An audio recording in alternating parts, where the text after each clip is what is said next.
Ibu, bapak, saudara-saudari, adik-adik, para sahabat Yesus di Paroki Santo Yosef Medari dan di Stasi Santo Thomas Sayegan, dan juga para sahabat Yesus dimanapun Anda berada.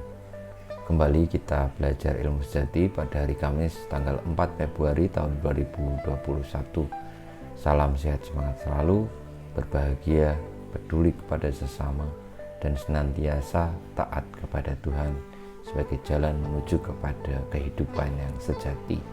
Kita mengawali belajar ilmu sejati kita dengan berdoa. Dalam nama Bapa, Putra, dan Roh Kudus. Amin. Allah Bapa yang Maha Pengasih, Engkau mengendaki kami untuk mengikuti Putramu agar dapat bergaul akrab dengan Dikau. Semoga Putramu mempererat pula persaudaraan kami, serta meneguhkan kerukunan dan cinta kasih kami. Sebab Dialah Tuhan pengantara kami yang bersama dengan Dikau dalam persatuan Roh Kudus hidup dan berkuasa Allah sepanjang segala masa. Amin. Para sahabat Yesus yang terkasih, kita akan belajar ilmu sejati dari Injil Yesus Kristus menurut Markus bab 6 ayat 7 sampai dengan 13. Sekali peristiwa, Yesus memanggil ke-12 murid dan mengutus mereka berdua-dua.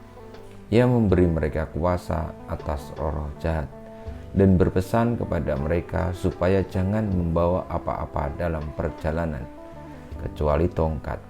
Roti pun tidak boleh dibawa.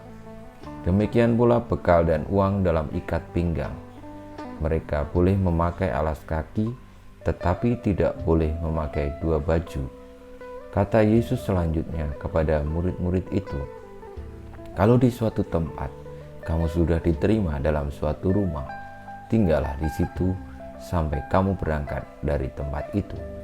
Kalau ada suatu tempat yang tidak mau menerima kamu, dan kalau mereka tidak mau mendengarkan kamu, keluarlah dari situ dan kebaskanlah debu yang ada di kakimu sebagai peringatan bagi mereka."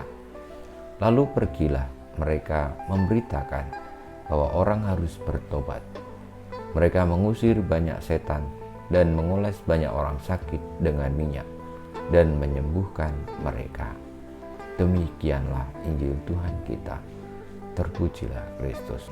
Para sahabat Yesus yang terkasih, dari kisah Injil yang kita baca tentang Yesus yang mengutus para muridnya mewartakan kebaikan Allah dengan memberi pesan bahwa tidak boleh membawa bekal maupun dua baju, dan hanya boleh membawa tongkat serta alas kaki, menyadarkan kita semua bahwa di dalam menjalani hidup ini kita juga tengah di dalam perutusan untuk mewartakan kebaikan itu.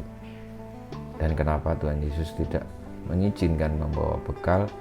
Karena jangan sampai bekal itu lalu menjadi hal yang pokok dalam hidup ini.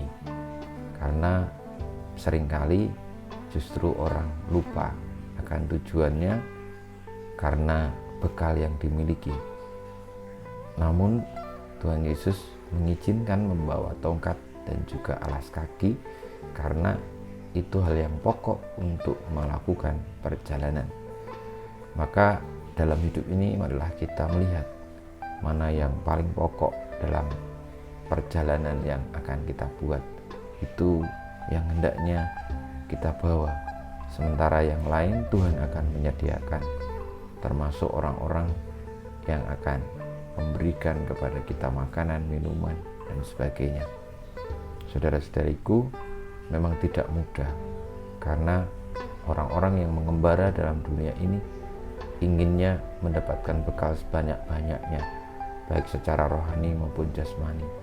Namun kita diminta untuk memilih mana yang paling pokok, dan Tuhan Yesus memberitahukan bahwa yang paling pokok itu adalah sarana untuk mewartakan kerajaan Allah.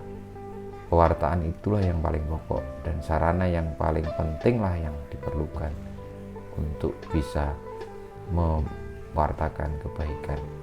Dan tandanya tadi Tuhan Yesus dengan jelas mengutus para muridnya dengan memberikan kuasa, dan akhirnya para murid mengusir setan-setan, mengajak orang bertobat, menyembuhkan orang sakit, membawa kebaikan, keselamatan, kegembiraan, kebahagiaan, pengertian yang sejati tentang hidup ini. Dan itulah yang dibawa, yang disampaikan. Lalu bagaimana cara membawakan, menyampaikan, alatnya apa saja, itulah yang pokok, bukan bekal yang lain.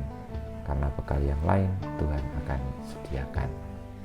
Kita mohon berkat Tuhan, kemuliaan pada Bapa dan Putra dan Roh Kudus, seperti pada permulaan sekarang selalu dan sepanjang segala abad. Amin. Ya Yesus, jadikanlah hati kami seperti hati-Mu. Tuhan bersamamu dan bersama rohmu, kita semua hidup kita, perjuangan kita untuk terlibat di dalam mewartakan karya kebaikan Allah senantiasa dibimbing, dilindungi, diberkati oleh Yang Maha Kuasa, Bapa dan Putra dan Roh Kudus. Amin.